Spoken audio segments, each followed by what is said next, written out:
진짜 열받네. 이런 식으로 사람을 대하면 다 가만두지 않을 거야. 다른 사람들도 지나가는데 왜 나한테만 이런 차별을 해요? 진짜 너무 화가 나요.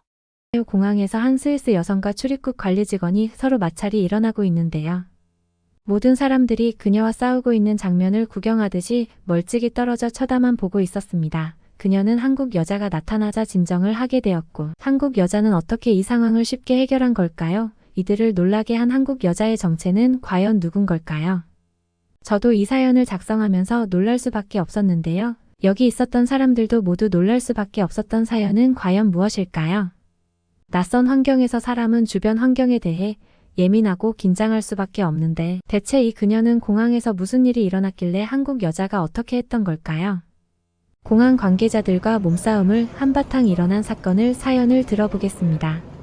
안녕하세요. 저는 스위스 튜이리에서 태어나 19살까지 스위스에서 고등학교를 다녔습니다. 저는 감정적인 성격을 가지고 있어서 감정 조절을 잘하지 못하고 불의를 보면 못 참는 성격입니다. 근데 또 성적은 우수해서 학교 친구들이 부러워할 정도의 수준이라서 미국 LA에 있는 남캘리포니아 대학교에 입학을 하게 되었습니다.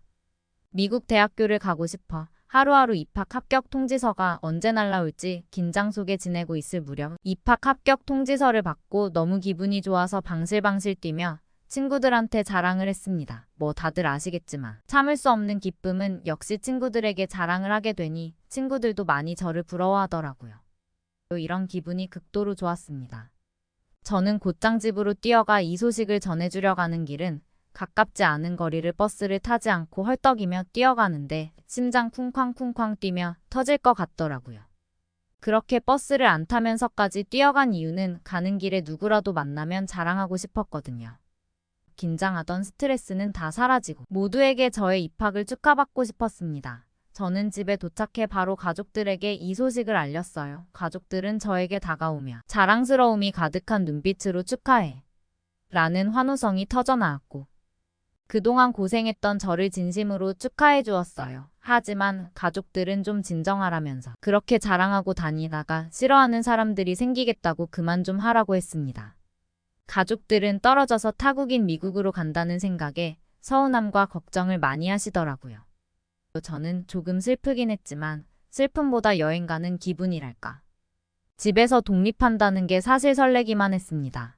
공항에 출국 전에 막상 헤어질 시간이 오니 가족들과 떨어져 지낸다는 게 느껴지고 실감나니 갑자기 슬프더라고요. 저도 모르게 눈물이 났습니다. 저는 아직 어린아이인가 봅니다. 아빠 엄마를 부둥켜 안고는 떨어지기 싫더라고요. 눈물이 멈추지 않아서 가기 싫다고 징징댔습니다. 가족들은 슬프긴 했지만 저를 놀리더라고요. 며칠 전만 해도 빨리 가고 싶다고 하더니 이제는 우는 거냐고 하며 엄마는 놀렸지만, 하지만 아빠는 저를 보며 안경을 벗으시고 글썽이는 눈물을 훔치시는 모습을 보니 이 순간 그만 울고 가야겠다. 나 때문에 다들 슬프구나 생각이 들어 그만 울고 씩씩하게 가족들과 작별 인사를 했습니다. 가족들은 돌아가고 혼자 공항에 들어서서 제가 본 튜이리 공항의 규모는 생각보다 크지는 않았습니다. 탁 트인 천장에 큰 유리벽을 통해 안개가 많이 낀 걸 보고는 불안한 느낌이 들었습니다. 안개가 많이 끼면 비행기가 이륙을 못한다고 들었거든요. 저는 비행기를 타기 전에 대기석 의자에 앉아 기다리고 있었습니다. 그런데 방송으로 비행기가 안개로 인해 이륙을 할 수 없어서 지연된다는 방송이 나왔고 하염없이 기다릴 수밖에 없었습니다. 저는 한참을 기다린 후에 너무 지루하고 답답해서 언제 출발하는지 물어보려고 스위스 공항 관계자 여성이 지나가길래 저는 그 여성에게 다가가 언제 비행기를 탈 수 있냐고 물어보았습니다. 그 관계자는 자기는 스튜어디스라서 잘 모른다고 휙 지나가 버리는 거 아니겠어요. 저는 휙 무시하고 지나가 버린 스튜어디스에게 다시 다가가 어디 가서 알아봐야 하냐고 물어보았지만 그 스튜어디스는 바쁘다고 저에게 짜증을 냈습니다. 그 스튜어디스는 저의 말투에서 짜증이 느껴졌는지 그 여성은 바쁜데 왜 이리 물어보냐며 저에게 꾸짖음을 주었고, 다혈질인 저는 그 스튜어디스를 불러세워 따지기 시작했습니다.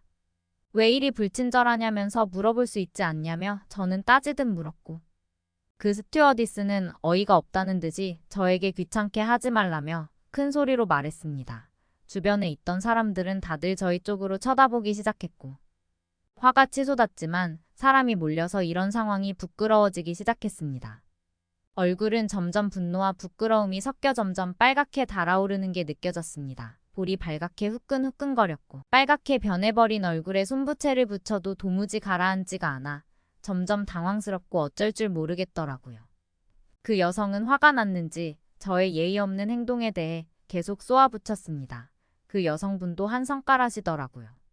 그러다 지나가시던 한국 스튜어디스 분이 오셔서 당황한 저에게 친절하게 저를 달래주셨고 그 여성분을 말리기 시작하였습니다. 한국 스튜어디스 분은 화를 내고 있는 여성에게 제가 잘 타이를 테니 바쁘실 테니 어서 가보시라고 정중히 요청하셨고 저에게 다가와서 저를 혼내시는 건 아니지만 제가 기분 상한 부분을 이야기하니 들어주시면서 그럴 수 있다고 웃으면서 저를 공감해 주시고 안 좋은 부분은 조심스럽게 타일러 주셨습니다. 저의 비행기 일정을 직접 알아봐 주시면서 저에게 친절하게 조금만 기다리면 될 것 같다고 알려주셨어요. 저는 그 한국 스튜어디스를 보며 한국 분들은 이렇게 다 착하고 친절한가 생각이 들었어요. 그분께 감사의 인사를 드리고 또 죄송하다고 말씀드렸습니다. 이렇게 이야기하는 중에 한국 스튜어디스 분은 외모가 뛰어나시더라고요. 얼굴이 저의 주먹만큼 작으셨고 사슴같이 큰 눈망울에 눈썹은 정갈하게 지냈으며 입술은 앵두처럼 새빨갛게 도톰했어요. 얼굴도 연예인처럼 예쁜데 마음씨까지 착한 한국 스튜어디스 분이 저는 너무 천사처럼 느껴졌습니다. 저는 시간에 맞춰 결국 비행기를 올라탔고 안개 때문인지 스위스 비행기가 오래돼서 그런지 날씨 탓에 비행기가 많이 흔들리고 불안하더라고요. 저는 꿀렁대는 비행기를 몸으로 직접 느끼면서 멀미가 나기 시작했습니다. 불안한 마음에 안전벨트가 단단히 고정되어 있는지 확인을 해야 했죠. 다른 승객들도 불안했는지 안전벨트를 꽉 조이고 점검까지 하더라고요. 다들 긴장한 얼굴로 앉아 있었습니다. 그러자 스위스 승무원들은 사람들에게 안전벨트를 확인하고 다니면서 구명튜브와 구명조끼 등을 확인하는 행동을 하시는 모습을 보고는 겁이 나기 시작했습니다. 이 모습이 모든 승객들을 떨게 만들었습니다. 저는 제 앞 의자에 달린 손잡이를 잡고 부들부들 떨며 있었는데 넘어지고 있었나? 팔목이 아프더라고요. 비행기 안내방송에서 날씨 이슈로 인한 비행으로 불안정했고 이제는 안정권에 들어와서 돌아다니거나 편하게 쉬어도 된다는 방송이 나왔습니다. 저는 그제서야 진정이 되고 긴장한 마음을 안고는 미국에 도착하게 되었습니다. 미국을 도착해 미국 대학교 기숙사에 다른 학생들보다 먼저 들어가서 짐을 꾸리고 시차와 미국 생활에 적응하기 위해 기숙사에서만 있지 않고 열심히 LA를 여행을 다녔습니다. 미국 생활은 어렵지 않았는데 스위스랑 LA의 시차는 9시간이나 나더라고요. LA가 오전 12시일 때 스위스는 오전 9시입니다. 저는 잠을 자는 패턴을 맞추는 게 너무 고통스럽더라고요. 잠을 자고 싶어도 잠을 잘 수가 없었고 그래서 낮에는 졸리고 어딜 다니더라도 집중해서 다닐 수가 없었어요. 입에 맞지 않는 미국 음식 때문에 소화도 안 되고요. 시차 적응을 위해 억지로 다니는 LA에서 미국 사람들은 개방적이고 친근하게 저에게 다가와 어울리고 적응하는데 어렵지가 않았습니다. 혼자 온 티가 났는지 미국 사람들은 저에게 가볍게 다가와 말을 걸어주었습니다. 하지만 미국 문화 때문인지 개인주의적인 사람들이 많더라고요. 그렇게 적응을 마치고 대학교가 개강을 하고 저는 설레는 마음으로 새로운 대학교 친구들과 어울리고 학업에 집중해서 학교를 열심히 다니기 시작했습니다. 정말 미국은 다양한 인종들이 모여 있는 것 같았습니다. 그 중에 저와 같이 타국에서 온 학생들도 많았었는데 그중 한 남학생이 제 눈에서 계속 보이게 되더라고요. 그 남학생은 한국 남학생이었습니다. 그 남학생은 키가 무척 컸으며 이목구비도 또렷하게 생겨서 유튜브에서만 보던 한국 아이돌 같이 생겼더라고요.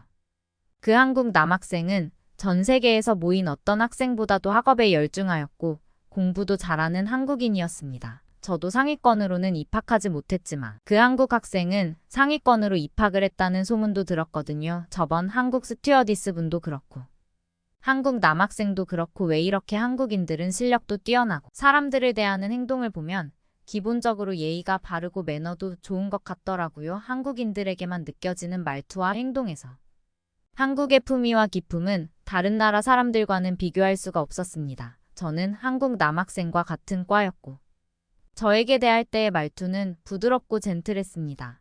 그 한국 남학생과는 같이 조별과제도 하며 어울릴 시간이 많아서 같이 밥도 먹는 시간도 많아졌고 카페에 가서 공부하는 일도 잦았습니다. 한국 남학생은 사교성이 좋아서 모두와 다 잘 지내니 저는 질투가 나더라고요. 다른 친구들한테는 까부는 것도 없고.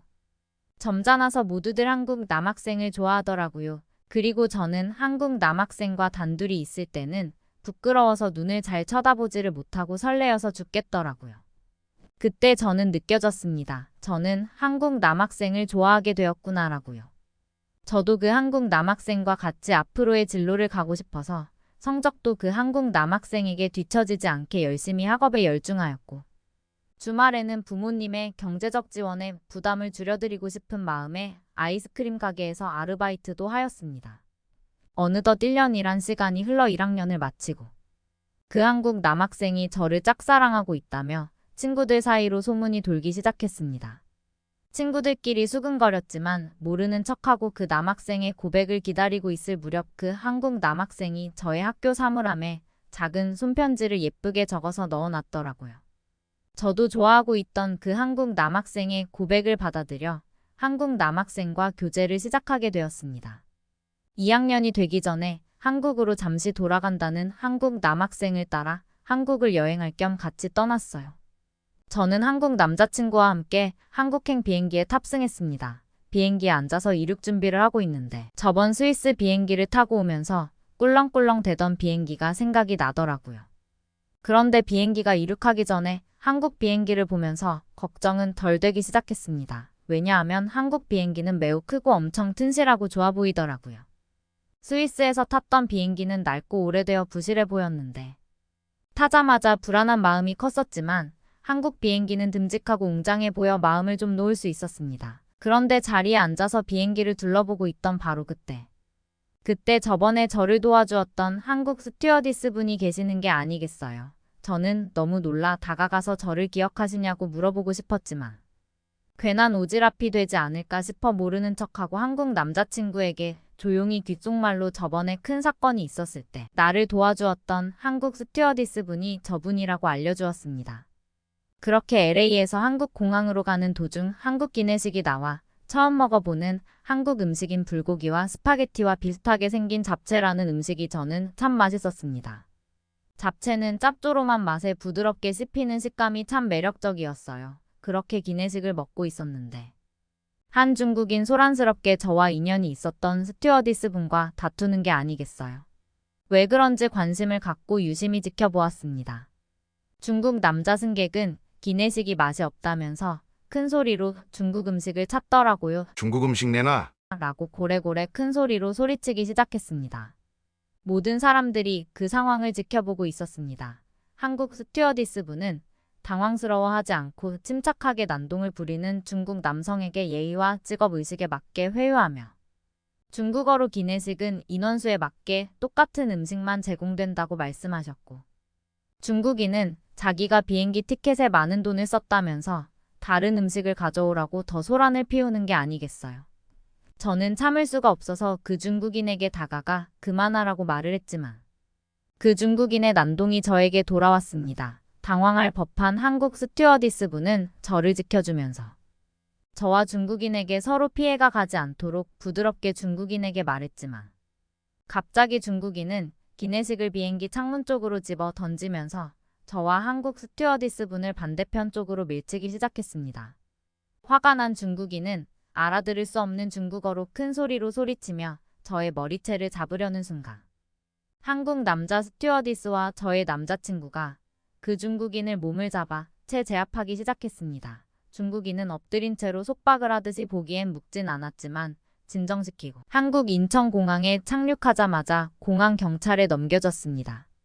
저는 매우 놀라 눈물이 멈추지 않았고 한국 스튜어디스 분은 저를 진정시키기 위해 위로를 많이 해주시더라고요. 한국 스튜어디스 분도 많이 놀랐으셨을 텐데 저를 먼저 생각해 주시더라고요. 저는 고맙고 감동했습니다. 저는 받은 은혜를 갚으려다가 오히려 또 은혜를 받게 되었네요. 한국 스튜어디스 분은 혹시 작년에 그 학생이 아니냐면서 저를 알아봐 주셨고 알아봐 주신 한국 스튜어디스 분에게 그때 그 사람 저 맞다고 이야기했습니다. 한국 스튜어디스 분은 말썽꾸러기라며 농담을 한국말로 저에게 웃으면서 했어요. 저는 처음에 그 한국말을 알아듣지 못했지만 옆에 있던 제 한국 남자친구가 나중에 이야기하니 말썽꾸러기인 제가 부끄럽기도 하더라고요. 저는 한국 스튜어디스 분께 정말 예쁘시고 마음씨도 착하시고 천사라고 또 울면서 제가 격한 마음에 큰 소리로 외치니 주변에 있었던 공항 관계자분들과 스튜어디스 분들이 크게 웃으시더라고요. 저는 한국 남자친구 덕분에 조금은 할 수 있었던 한국말로 어눌하게 외친 그 모습이 웃겼나 봐요. 한국 남자친구도 웃음을 꾹 옆에서 참고 있더라고요. 저의 은인인 한국 스튜어디스 분은 크게 웃으시면서 고맙다고 다음에 인연이 된다면 꼭 다시 만나자고 약속을 했습니다. 중국인과의 사건 처리를 위해 먼저 가봐야 하겠다고 하였고, 저는 마지막으로 스튜어디스 분께 저는 더 커서 한국 스튜어디스가 되고 싶다고 제 꿈을 이야기했습니다. 감동하신 스튜어디스 분은 나중에 꼭 같이 일하기를 바란다고 스튜어디스가 돼서 만나자고 이야기를 마지막으로 한국 스튜어디스 분과는 헤어지게 되었어요. 저는 저의 목표가 생겼고 한국 항공사에 취업하는 걸로 목표로 끝까지 노력하고 달려가 보겠습니다. 지금까지 제 사연을 들어주셔서 감사합니다. 오늘 사연 어떠셨나요? 위기 상황에 처한 여학생을 도와준 한국 스튜어디스 덕분에 한국 팬이 한 명 더 생겼습니다. 한국에 대한 인식이 바뀌어가는 이런 상황들이 모여 외국인들의 한국의 인식을 바꾸어주고 한국의 기품을 드넓히게 되어 저 또한 기분이 훈훈해지네요. 앞으로도 한국에 대한 훈훈한 소식을 가지고 돌아오겠습니다. 오늘 영상이 좋으셨다면 구독과 알림 설정 꾹 눌러주세요. 감사합니다.